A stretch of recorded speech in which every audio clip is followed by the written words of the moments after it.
Hello guys, welcome to my YouTube channel Indian railway rail Yatri blog by Ankur. मैं अंकुर आपके लिए फिर से एक नई वीडियोस के साथ लेके आया हूँ, जो कि एक्सप्रेस ट्रेन आ रही है।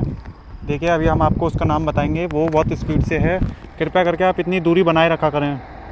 वो फुल स्पीड से आ रही है और जैसे कि आप देख सकते हैं ना, ऐसे खिड़की पर कभी भी नहीं लोग खिड़की पर खड़े होकर जा रहे हैं। ऐसे नहीं खड़ा होकर जाना चाहिए, हो सकता है आपके साथ कुछ भी हादसा हो जाए। क्या करके दोस्तों, आप